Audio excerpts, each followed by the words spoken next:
tẹ́ bá ṣalábàápàdé lecture yìí ẹ bá mi gbìyànjú àti share rẹ̀ pẹ̀lú gbogbo ẹni tẹ́ bá mọ̀ tó bá wà fond of kó máa tọrọ owó lọ́wọ́ àwọn èèyàn.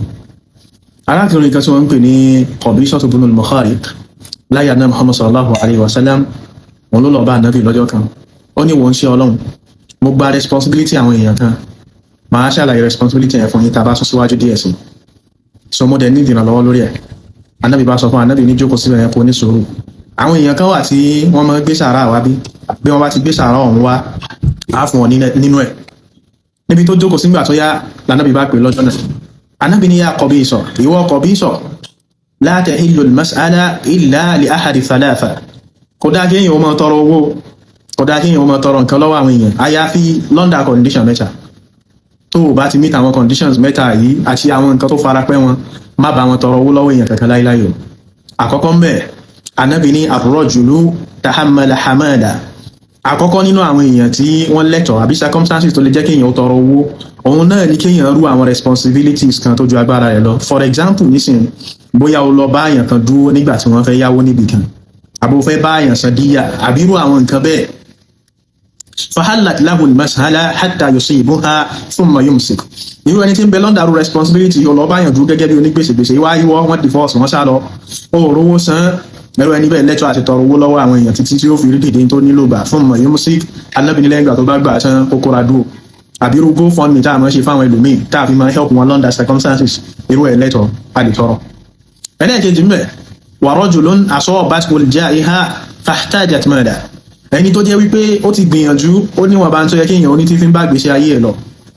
all of a sudden calamity bá befall ẹ̀ nǹkan tí ò níran kankan ṣẹlẹ̀ sí ẹwúrú àwọn tí wọ́n wọlé wọn àbí tí wọ́n wó ṣọ́ọ̀pù wọn jò ní àbí náà jó ṣọ́ọ̀pù àwọn nǹkan àbí káàkiri àwọn nǹkan tí tá máa ń ṣẹlẹ̀ sẹ́dá sí máa ń pa gbogbo díyàn ní ohun yẹn gbogbo àwọn nǹkan bẹ́ẹ̀ pátápátá fahallat lahu al-mas'alatu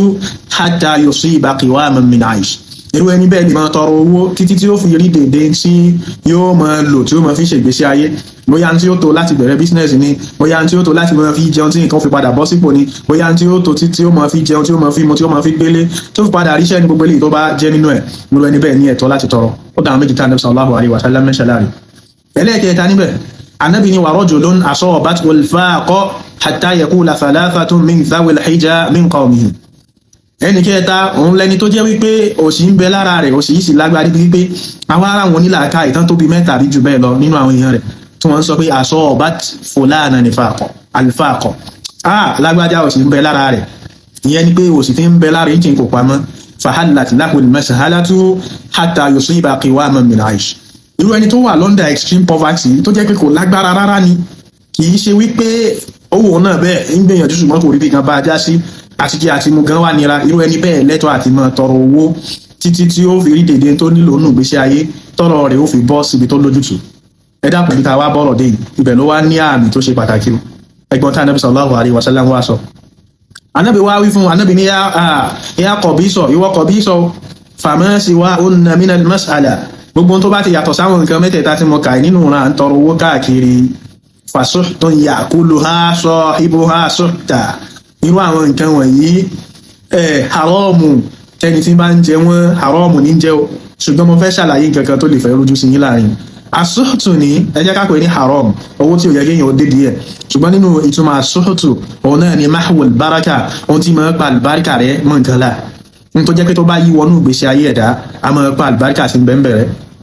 ìyẹn ni pé gbogbo ẹni tó ń wò mí lénìí tẹ́ ẹ bá jẹ́ni tí máa ń tọrọ owó lọ́wọ́ àwọn èèyàn tẹ́lẹ̀ ó ti tásìkò láti ká ọwọ́ yín kò ìyẹn kọ́ ni wípé bóyá bó bá dásìkò tá a nílò nǹkan jẹ ní wíńlì tá a sì lágbára àti ṣe tó sì jẹ́ pé a nílò ẹ̀ ká mọ́ tọrọ lọ́wọ́ àwọn tí wọ́n bá ní tó bá ṣe bá àwọn nǹkan bùkátà tí ó ṣe sá fún bí oúnjẹ bí ilé tá a gbé lódiwọ̀n ìgbà táwa gẹ́gẹ́ fúnra wa tá a bá ti máa live beyond the means gbogbo ẹni bá jẹ́ tọrọtọrọ owó láyé tó jẹ́ pé gbogbo ọjọ́ ayé owó ni mo fi tọrọ Ọlọ́run ó kọ́kọ́ yọ gbogbo àlùbáríkà tí ń bẹ nínú ìgbésí ayé wọn náà irú wọn kì í rí dáadáa gbèsè bí wọ́n bá wá jájà bí wọ́n bá rọ́jú bí wọ́n ríṣẹ́ àbí wọ́n bá rówó ẹ̀ẹ́rì wípé àlùbáríkà kì í wọ gbogbo tí wọ́n bá ní wọ́n bá ríṣẹ́ tó tó ra mọ́tò wọn ò ní ríra wọ́n bá rílé tó tó kọ́lé wọn ò ní rílé ọ̀hún kọ́ bí èèyàn bá ti jẹ́ tọrọtọrọ owó láyé o láì ṣe pé ó nídìí pàtàkì tí fi ń ṣe bẹ́ẹ̀ àlùbáríkà máa kúrò nínú ìgbésí ayé wọn ni. pàápàá jùlọ ẹja ṣọ́ra nílẹ̀ Yorùbá wa níbi tó jẹ́ pé àwọn ritualist pọ̀ gan ẹ wo ṣe mọ ipá àtàwọn èèyàn wá ń consult ní gbogbo ìgbà tí bá fún yín lẹ́rìí lórí ọ̀rọ̀ láti inú Kùránì àti Sunnah náà Muhammad sallallahu alaihi wasallam ń gbé kẹ́ ṣọ́ra ìyẹn tó ní nǹkan tó yẹ kẹ́ ṣọ́ra tó rà náà bí ní sọ fún wa pé a má ṣe nǹkan yìí bàbá jẹ́ mùsùlùmí tó tó àfi ká tẹ̀lé ṣùgbọ́n lọ́n tún wá ṣàánú mi mo láǹfààní láti dá sáwọn cases ní first hand nígbà tá à ń trace ìtàn ìgbésí ayé ẹlòmíì lọ́tà ń wò pé ibo lọ̀rọ̀ yìí ti wọ́ wá nígbà táwọn èyí sì yẹsẹ́ wò ibo lọ̀rọ̀ yìí ti wọ́ wá ibo ló ti wọ́ wá tó fi rí báyìí àwọn nǹkan tá à ń rí àwọn nǹkan ha ní o ní fi máa jẹ́ lẹ́nu gbogbo ìgbà fáwọn èèyàn wípé má ṣe ọlọ́run àti ṣeéṣe rẹ̀ tó ń kálukú yín sáwọn tẹ́yẹ̀ fẹ́ gbọ́ tẹ́yẹ̀ fi ń sá lọ sọ́dọ̀ àwọn tí wọ́n sọ fún ike ẹ má wọ̀rí àṣàdúrà kùránì 1 million láàkì àpamọ̀dù yóò yanjú má ṣe àti ṣeéṣe ọlọ́run àtànẹ́bì yẹn àwọn nǹkan tó lè tán ọ̀pọ̀lọpọ̀ ṣòro tí ń ṣe wá nìyẹn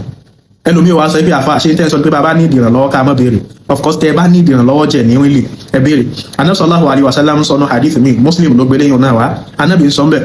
ó ní alladhi yas'alu min ghayri haja gbogbo ẹni tí wọ́n ti mọ̀ tọrọ owó lọ́wọ́ àwọn èèyàn láì ṣe pé ó nílò sí kamathali alladhi yaltaqitu jamara irú ẹni bẹ́ẹ̀ ká fi wé ẹni tó jẹ́ pé oògùn náà wà nílẹ̀ báyìí sì ń fọwọ́ ara rẹ̀ ń ṣá